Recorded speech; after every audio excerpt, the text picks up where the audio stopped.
नमस्कार। आज हम पढ़ने वाले हैं कक्षा 10 के पाठ 4। पाठ का नाम है एक प्रश्न चार उत्तर। इसके लेखक हैं श्री प्रकाश। श्री प्रकाश हिंदी भाषा के जाने माने साहित्यकार हैं। इन्होंने अपनी लेखनी के द्वारा राष्ट्रीय भक्ति, सांस्कृतिक उत्थान, सामाजिक उत्थान एवं सामायिक समस्याओं पर प्रकाश डाला है। उनकी भाषा काफी सरल और सहज है। उन्होंने निबंध, लेख, संस्मरण, जीवनी पर भी अपनी कलम चलाई है। छोटी छोटी बातों पर गहरा चिंतन उनके साहित्य में देखने को मिलता है। प्रस्तुत पाठ एक प्रश्न चार उत्तर में लेखक श्री प्रकाश द्वारा पूछे गए एक ही प्रश्न के चार अलग अलग महानुभावों ने अपने ही ढंग से अलग उत्तर दिए। हमारा देश तभी उन्नति कर सकता है जब देश का प्रत्येक नागरिक पूर्णता, ईमानदारी, निष्ठा और लगन के साथ अपने कार्य को अंजाम दे, पूरी निष्ठा के साथ अपने कार्य का वहन करे। यही चार महानुभावों के द्वारा दी गई उत्तरों का निष्कर्ष है। चलिए हम पढ़ते हैं कि लेखक श्री प्रकाश ने ऐसा कौन सा प्रश्न पूछा जिसके चार प्रकार के उत्तर मिले। तो चलिए शुरू करते हैं पाठ को।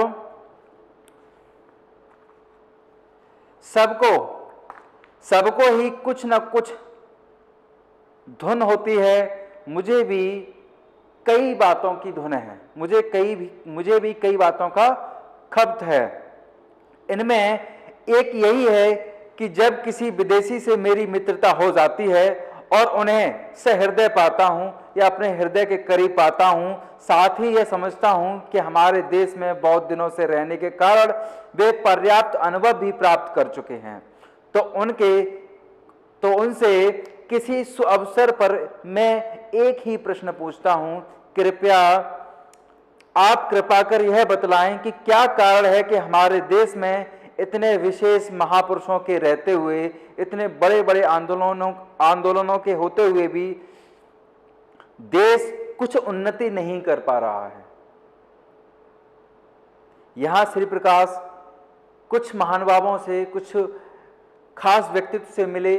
उनसे एक ही प्रश्न पूछते हैं कि हमारे देश में, भारतवर्ष में इतने महान पुरुष भी रहे हैं, इतने बड़े बड़े आंदोलन भी हुए हैं, इतने बड़े बड़े राजनेता भी रहते हैं यहाँ पे, लेकिन इसके बावजूद भी हमारे देश उन्नति क्यों नहीं कर पा रहा है। जिस रफ्तार से और देश जो हैं वो तरक्की कर रहे हैं, उन्नति कर रहे हैं, उनकी अपेक्षा हमारा देश उन्नति नहीं कर पा रहा है। तो ये लेखक को इस प्रकार ये प्रश्न पूछने का एक खपत है, मतलब एक लगन है, या कह सकते हैं एक प्रकार की एक धुन लगी हुई है कवि को, जो अपने जानने वाले उनसे हमेशा पूछते हैं। ये ऐसा मालूम होता है कि हम ज्यों की त्यों ही पड़े हुए हैं। अवश्य ही हमारे मित्र इससे चकित हो जाते हैं। लेखक कहते हैं मेरे ये प्रश्न से मेरे जो मित्र हैं, जानने वाले हैं, वो चकित तो हो जाते हैं, उत्तर देते समय संकोच करते हैं और शिष्टता के नाते क्षमा चाहते हैं। अगर आपको कोई आपका दोष बताए तो थोड़ा कोई संकोच भी करेगा बताने में। तो देश की जो कमियां हैं उसको बताने में जो चार महानुभाव, उन्होंने थोड़ा संकोच भी करते हैं वो, और शिष्टता के नाते उनसे क्षमा भी चाहते हैं। पर मैं उन्हें छोड़ता नहीं और उनको उत्तर देने के लिए बाध्य कर ही देता हूं। वो उत्तर जानकर ही रहते हैं। तो चलिए उन चार मित्रों के बारे में जान लेते हैं। कवि ने प्रश्न किया कि इस देश में इतने बड़े बड़े आंदोलन हुए हैं, इतने बड़े बड़े महापुरुष रहे हैं और इतने बड़े बड़े राजनेता भी रहते हैं, लेकिन देश उन्नति क्यों नहीं कर पा रहा है। तो पहला प्रश्न वो पूछते हैं। लेखक कहते हैं मेरे पहले मित्र एक वृद्ध ईसाई पादरी हैं। कौन है पहले मित्र? वृद्ध ईसाई पादरी। वे 36 वर्ष से भारत में ईसाई मत के प्रचार में तो उतना नहीं, पर सपत्नीक मतलब पत्नी के साथ देश के दरिद्र नर नारियों की सामाजिक सेवा में लगे रहे हैं। मतलब वो ईसाई पादरी अवश्य हैं, लेकिन ईसाई लोगों की अपेक्षा भारतवर्ष के सभी जो दरिद्र लोग हैं, दरिद्र जन हैं, जो बहुत ही ज़्यादा गरीब व्यक्ति हैं, जो असहाय हैं, उनकी सेवा में वो काफ़ी तत्परता से अपनी पत्नी के साथ उनकी सेवा में लगे रहते हैं। मेरे हृदय में उनके लिए बड़ा सत्कार और प्रेम है। उनका उत्तर थोड़े में यह है कि तुम लोग अपने काम में गर्व नहीं लेते, मतलब यार तुम अपने काम पर गर्व नहीं करते। जब लेखक श्री प्रकाश जी ने उनसे प्रश्न किया कि यह देश उन्नति क्यों नहीं कर पा रहा है, तो उनके कम शब्दों में एक उत्तर मिला, जो ईसाई पादरी उन्होंने एक उत्तर दिया कि तुम लोग अपने काम में गर्व महसूस नहीं करते। विस्तार में उन्होंने बताया कि यहाँ पर जब किसी को कोई नौकरी चाहिए तो अतिशयोक्तिपूर्ण शब्दों का दरखास्त देता है। अतिशयोक्ति बहुत बड़ा चढ़ा के कहना। तो जैसा कि हम जानते हैं, जब कोई व्यक्ति नौकरी के लिए अप्लाई करता है, जॉब के लिए अप्लाई करता है, तो बहुत बड़े बड़े वादे भी करता है। और हमारे यहाँ बड़े वादे करना एक आम बात सी है। आपने राजनेताओं को देखा होगा। मैं राजनेता की बात करता हूँ, नौकरी के लिए आवेदन करने वाले व्यक्तियों की बात करता हूँ, जो जब उनके पास कोई चीज़ नहीं होती, पाने के लिए उसे बहुत बड़े बड़े वादे करते हैं। जब वो चीज़ मिल जाती है, उसके बाद वो वादे सब भूल जाते हैं। तो अतिशयोक्तिपूर्ण मतलब बढ़ा चढ़ा के वादे करते हैं। बहुत ही विनय मतलब विनम्रता और सम्मान के साथ अपने कार्य को आरंभ भी करना चाहते हैं, आरंभ करने का वादा भी करते हैं। अंत में प्रतिज्ञा करता है कि यदि स्थान मिल जाएगा, और अंत में एक प्रतिज्ञा करता है, अगर मुझे स्थान मिल जाए तो वह सदा अपने मालिक की शुभकामना करेगा। वह हमेशा ईमानदारी से कार्य करेगा, और उसका जो मालिक है, जहां वो नौकरी करने जाता है, वहां का मालिक के लिए हमेशा उसके भले के लिए सोचेगा। या किसी भी कंपनी में कार्य करता है या कार्यरत है वो, उसके लिए वह हमेशा शुभकामना ही देगा, हमेशा उसकी उन्नति के लिए प्रयास करता रहेगा। पर होता क्या है, पर स्थान मिलते ही वे अपने काम अर्थात अपनी जीविका के साधन को ही खराब समझने लगता है। यह अक्सर समाज में देखा जाता है।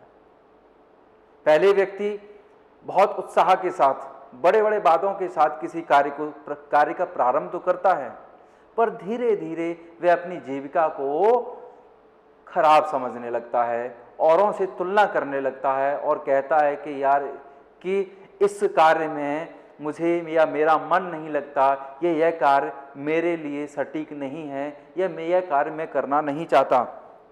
जब और अन्य साथियों से मिलकर काम खराब करने के लिए षड्यंत्र रचने लगता है, और मालिक की नाकों दम कर डालता है। नाकों दम करना बहुत ज्यादा परेशान कर देना।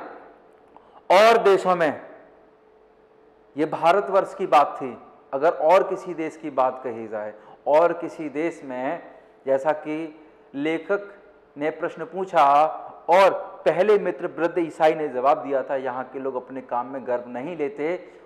बल्कि अगर हम अदर कंट्रीज की बात करें, दूसरे देशों की बात करें, विदेश की बात करें, तो वहां के लोग नौकरी की दरखास्त देते हैं तो वे बहुत ही साधारण शब्दों में प्रार्थना पत्र लिखते हैं, और जब स्थान मिल जाता है तो इस तरह काम करते हैं जैसे संसार की गति उन्हीं पर निर्भर है, और वे यदि काम छोड़ देंगे तो संसार डूब जाएगा।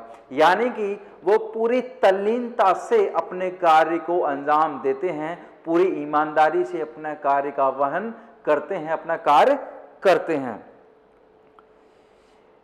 बात इस पादरी मित्र ने बहुत ठीक कही। पादरी ने सही कहा, यहाँ के लोग वाकई में अपने काम में गर्व नहीं लेते। कोई किसी कार्य को छोटा समझता है, कोई बड़ा समझता है। कार्य कर्म होता है, छोटा हो या बड़ा। अगर इस भारतवर्ष का हर व्यक्ति अपना कार्य ईमानदारी और निष्ठा के साथ करे तो यकीनन यह देश उन्नति की मार्ग पर हमेशा आगे बढ़ता रहेगा, दिन दूनी रात चौगुनी तरक्की भी करेगा। तो लेखक कहते हैं, बात इस पादरी मित्र ने तो बहुत ठीक कही, हमें अपने काम का गर्व नहीं है, दुख तो इसका है कि मुल्क की परंपरा में अपने काम का गर्व करने का आदेश है। इस मुल्क की, इस भारतवर्ष की परंपरा, इस संस्कृति कहती है कि हमें हमारे काम में गर्व लेना चाहिए, हमें अपने काम पर गर्व होना चाहिए। जाति भेद इसी पर निर्भर करता है, और यहां से यह जाति भेद इस पर निर्भर करता है। एक जाति का आदमी दूसरी जाति के आदमी द्वारा अपना मान मर्यादा नहीं चाहता।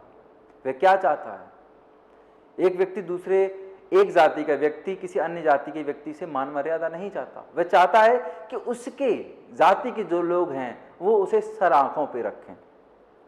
वह अपनी जाति वालों के बीच अपना उपयुक्त पद और स्थान चाहता है। यह अपनी जीविका के साधनों का बड़ा आदर सम्मान चाहता है या आदर सम्मान करता है। जैसे आपने देखा होगा कई त्योहारों पर, जैसे दीपावली का त्योहार होता है और भी त्योहार होते हैं, ऐसे त्योहारों पर बढ़ई जो होता है, कारपेंटर, वे अपने औजारों की पूजा करता है, और एक दुकानदार जो होता है वह अपने बही खातों की पूजा करता है।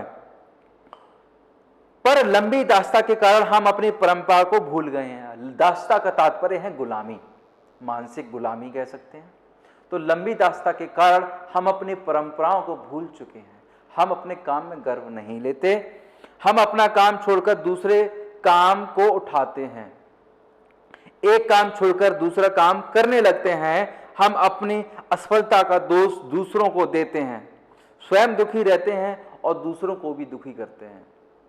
आपने एक छोटी सी कहानी सुनी होगी। एक व्यक्ति सफर कर रहा था, पैदल यात्रा कर रहा था, पानी पीने की कोई व्यवस्था रास्ते में नहीं थी, बहुत जोरों से उसे प्यास लगी थी।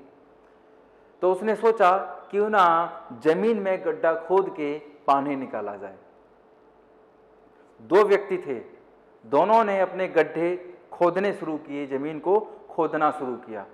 खोदते खोदते दोनों व्यक्ति खोद रहे हैं, उसमें से पहला व्यक्ति जो खोद रहा है उसने कुछ 1 या 2 फीट तक जमीन को खोदा, उसमें पानी नहीं मिला। फिर उसने सोचा कि अब इसमें पानी नहीं निकलेगा, और उसने फिर दूसरे गड्ढे को खोदना शुरू किया, उसमें भी पानी नहीं था। फिर उसने तीसरे को शुरू किया, उसमें भी पानी नहीं निकला। फिर चौथे को शुरू किया, उसमें भी पानी नहीं निकला, अर्थात उसे पानी ना मिल सका। जबकि दूसरा व्यक्ति था, उसने 1-2 फीट खोदा, उसे पानी नहीं मिला, वह निराश नहीं हुआ, उसने उसी गड्ढे को और खोदा। अब 2 फीट से वह 4 फीट हो गया, फिर भी पानी नहीं था, लेकिन वह फिर भी निराश न हुआ। फिर उसने 4 फीट वाले गड्ढे को और खोदा, वो 6 फीट हो गया, फिर भी पानी नहीं था, फिर भी वह व्यक्ति निराश नहीं हुआ। उस पहले व्यक्ति की तरह 4-4 जगह गड्ढे नहीं खोदे उसने एक ही गड्ढे में एक ही कार्य को लगातार करता रहा, उसी गड्ढे को वह खोदता रहा, और अंत में जो दूसरा व्यक्ति था उसने काफी गहरा गड्ढा खोद लिया और उसमें पानी निकल आया। तो कुछ इस प्रकार ही है, यहां हमें अपना जो कार्य है, जिस कार्य को हम हाथ में लेते हैं, उसे पूरी निष्ठा के साथ, पूरी ईमानदारी के साथ करना चाहिए।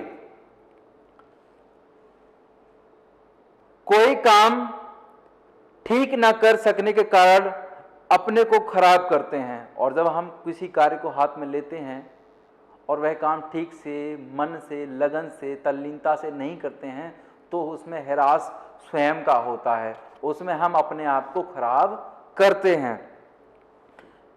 स्वधर्म निधन श्रेय श्लोक है, स्वधर्म निधन श्रेय, मतलब अपना धर्म या अपना कर्तव्य करते हुए मर जाना श्रेष्ठ है।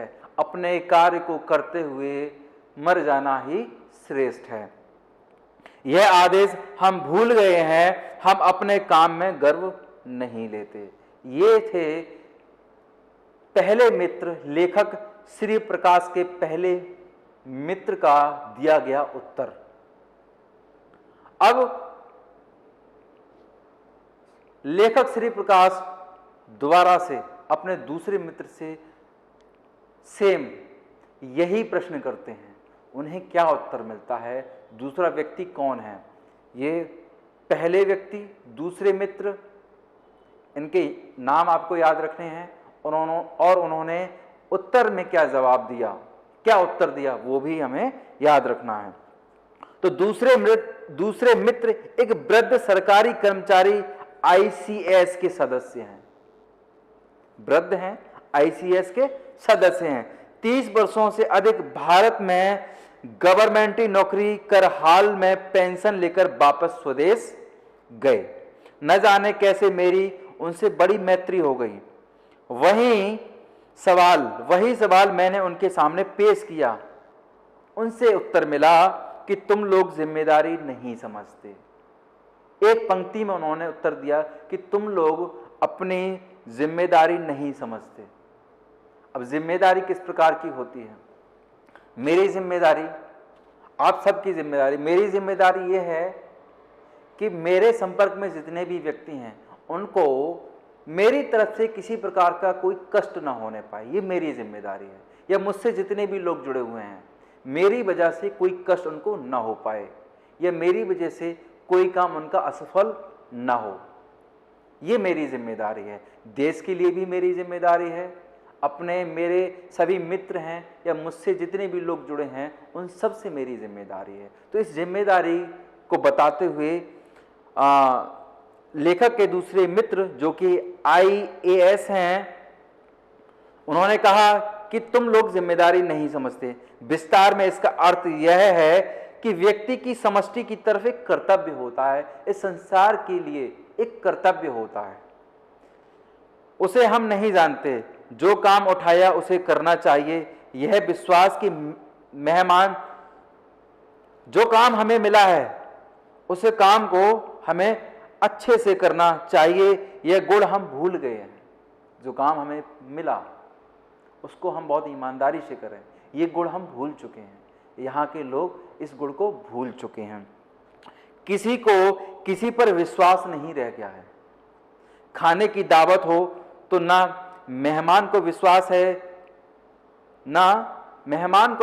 है कि दावत समय पर मिलेगी, ना ही मेजबान को विश्वास है कि मेहमान समय पर आएंगे या नहीं।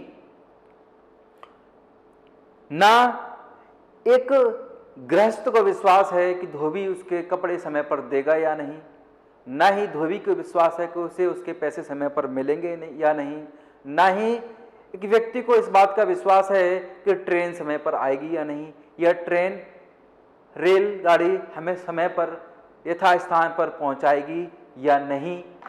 इस प्रकार की जिम्मेदारियां हैं। ये जैसे रेलवे की एक जिम्मेदारी है कि अपने यात्रियों को समय पर उनके यथास्थान पर सुरक्षित पहुंचा दे। क्या ऐसा हो पाता है? आपने अधिकतर देखा है हमारे यहाँ जो ट्रेनें हैं, बसें हैं, अधिकांश हैं हमेशा लेट ही होती हैं।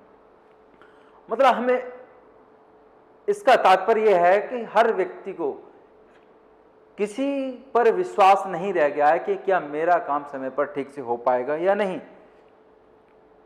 और पहले से बैठने वाले, जब हम किसी बस में जाते हैं या ट्रेन में बैठते हैं तो वहां पर जो व्यक्ति पहले से बैठा होता है उसे इस बात का विश्वास नहीं होता कि अगर अन्य कोई व्यक्ति आएगा तो वह सावधानी पूर्वक बिना दूसरों को डिस्टर्ब किए, परेशान किए आराम से बैठ जाएगा। और ना ही बाहर से आने वाले यात्री को इस पर विश्वास होता है कि वहां पहले से बैठे हुए लोग उसे जगह बैठने के लिए स्थान देंगे।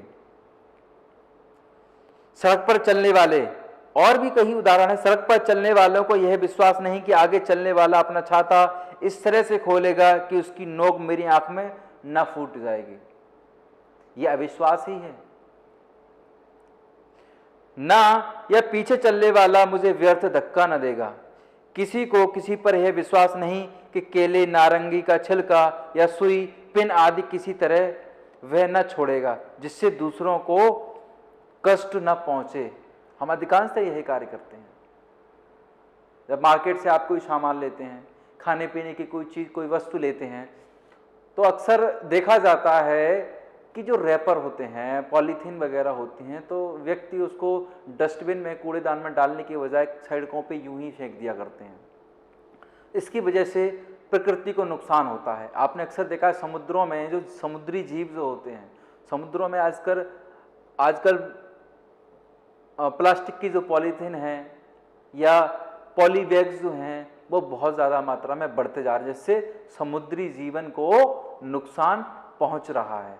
तो ये सब क्या है, ये सब मिलकर प्रकृति को क्षतिग्रस्त करते हैं, उसको नुकसान पहुंचाते हैं। तो हमें इस बात का विश्वास नहीं है कि सामने वाला व्यक्ति सही से कार्य करेगा या नहीं। रोड पर एक व्यक्ति चल रहा है, उसको ये विश्वास नहीं है कि सामने वाला व्यक्ति बाइक से आ रहा है या कार से आ रहा है या किसी और कोई साधन से आ रहा है, क्या वह सही चलेगा, उसका ऐसे विश्वास नहीं है। आपने ऐसा अक्सर कभी कभी देखा जाता है कि एक कोई 4 पहिए की गाड़ी से जा रहा है, उसने गाड़ी अपनी रोकी है, पीछे से एक मोटरसाइकिल से कोई व्यक्ति आ रहा है और अचानक से कार वाला व्यक्ति अपने कार का दरवाज़ा खोल देता है और उस दरवाजे से बाइक से आ रहे व्यक्ति को चोट लग जाती है। तो ये सारी चीज़ें हमारी जिम्मेदारी है, हमें अपनी जिम्मेदारियों को समझना चाहिए, ताकि हमें हमारे माध्यम से या हमारे द्वारा किसी दूसरे को कष्ट ना पहुंचे। दूसरे के प्रति अपने कर्तव्यों का अनुभव नहीं करते, इसी कारण हम एक दूसरे के प्रति अविश्वसनीय, विश्वास नहीं है और अछूत हो गए हैं। मतलब कहने का तात्पर्य है कि ये सब विश्वास, जब ये सारी चीजें समाज में घटती हैं तो एक दूसरे को विश्वास नहीं रह गया है, अछूत से हो गए हैं। ऐसा लगता है पराई से हैं। कोई अपना व्यक्ति होगा तो दूसरे के लिए समझेगा, जिम्मेदारी उसकी समझेगा, उसके लिए उसके दुख के बारे में, उसके सुख के बारे में सोचेगा और इस तरह से कार्य करेगा कि उसको किसी प्रकार का कोई कष्ट न हो। हम अपना धार्मिक आदर्श भूल गए हैं। धार्मिक आदर्श क्या है? एक श्लोक के माध्यम से कवि ने बताया है, आत्मना प्रतिकूलानि परेशान न समाचरेत। इस श्लोक का तात्पर्य है कि स्वयं को जो कार्य प्रतिकूल लगे, स्वयं को जो कार्य प्रतिकूल लगे, दूसरों के साथ वैसा आचरण नहीं करना चाहिए। मतलब जैसा आचरण आपको अच्छा नहीं लगता है, वैसा आचरण आप दूसरों के साथ कभी न करें। हम अपने जिम्मेदारी को नहीं समझते हैं, जो कि हमें समझना अति आवश्यक है। इसी से हमारे समाज का उत्थान हो सकता है, हमारा उत्थान हो सकता है, इस देश का उत्थान हो सकता है। तो ये कवि श्री प्रकाश द्वारा अपने प्रथम 2 मित्रों से पूछे गए प्रश्न के उत्तर थे। आगे के दो उत्तरों को हम अपने अगले वीडियो लेक्चर में देखेंगे। तब तक के लिए धन्यवाद।